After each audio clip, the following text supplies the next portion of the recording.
Kisah Ummu Mutiyah, ahli surga yang sempat membuat Fatimah Az-Zahra cemburu. Ummu Mutiyah termasuk dalam golongan perempuan yang dijamin masuk surga setelah Ummul Mukminin. Kesetiaan kepada sang suami menjadikan Mutiyah memperoleh balasan terbaik di akhirat. Mutiyah disebutkan oleh Rasulullah sebagai calon penghuni surga. Sang putri, Fatimah Az-Zahra kemudian merasa penasaran atas amalan apa yang dilakukan Mutiyah sampai ia dijaminkan surganya Allah. Dikutip dari buku yang berjudul, Ia Hidup Kembali Setelah Mati 100 Tahun, Kisah-kisah haru yang mempertebal iman oleh Ustadz Ahmad Zaki El-Syafa, kisah cemburunya Fatimah Az-Zahra kepada Mutiyah ini karena Fatimah ingin tahu kebiasaan beribadahnya. Suatu hari, Fatimah Az-Zahra datang menemui Rasulullah dan menanyakan tentang sosok perempuan yang menjadi calon penghuni surga.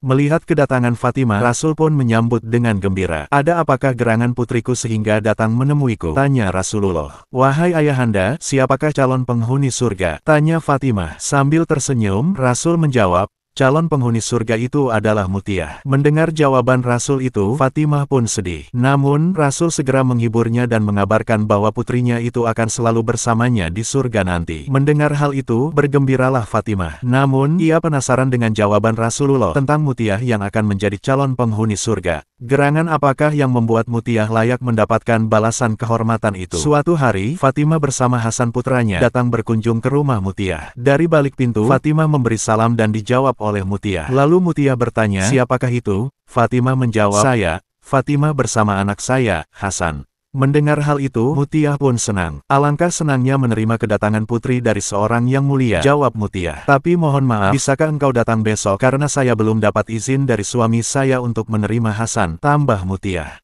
Dengan heran, Fatimah pun bertanya, "Bukankah Hasan anak kecil?" "Iya, tapi ia laki-laki dan saya belum dapat izin dari suami," kata Mutiyah. Atas hal itu, Fatimah pun memakluminya dan berjanji akan datang besok pagi. Keesokan harinya, Fatimah datang lagi ke rumah Mutiyah. Kali ini, ia bersama Hasan dan Hussein. Namun, jawaban yang sama disampaikan Mutiyah karena ia hanya mendapatkan izin untuk menerima Fatimah dan Hasan, tapi tidak untuk Hussein. Lalu Fatimah kembali pulang ke rumahnya dan berjanji akan datang lagi besok. Esok harinya, Fatimah datang lagi bersama Hasan dan Hussein. Setelah memberi salam dan menyampaikan kedatangannya bersama kedua anaknya, Mutiyah pun menyambutnya dengan penuh gembira. Mutiyah lantas menyampaikan permohonan maaf atas sikapnya 2 hari terakhir yang menolak kedatangan Fatimah ke rumahnya disebabkan belum adanya izin dari sang suami. Atas hal ini, Fatimah pun memakluminya. Selama di rumah Mutiyah, Fatimah tak menemukan suatu ibadah yang menunjukkan Mutiyah layak mendapat kehormatan sebagai calon penghuni surga. Fatimah kemudian melihat sebuah cambuk di atas meja, lalu pun menanyakan hal itu kepada Mutiyah. "Cambuk itu selalu aku letakkan di sisi suamiku," ujar Mutiyah. "Apakah suami suka memukulmu?" tanya Fatimah. Mutiyah menjawab bahwa suaminya adalah seseorang yang sangat sayang kepada dirinya. "Lalu, mengapa cambuk itu diberikan kepada suaminya?" "Saya memberikan cambuk itu padanya agar apabila dia melihat sesuatu yang salah dan kurang dari pelayanan yang kuberikan, ia bisa memukulku. Alhamdulillah, selama ini suamiku belum pernah mempergunakannya untuk mencambuk diriku," jawab Mutiyah. Fatimah pun kagum akan kesetiaan dan kehormatan yang senantiasa dijaga oleh Mutiyah bila suaminya sedang tidak berada di rumah. Atas perbuatannya itu, Fatimah dapat mengambil kesimpulan bahwa pantaslah Mutiyah mendapat predikat calon penghuni surga.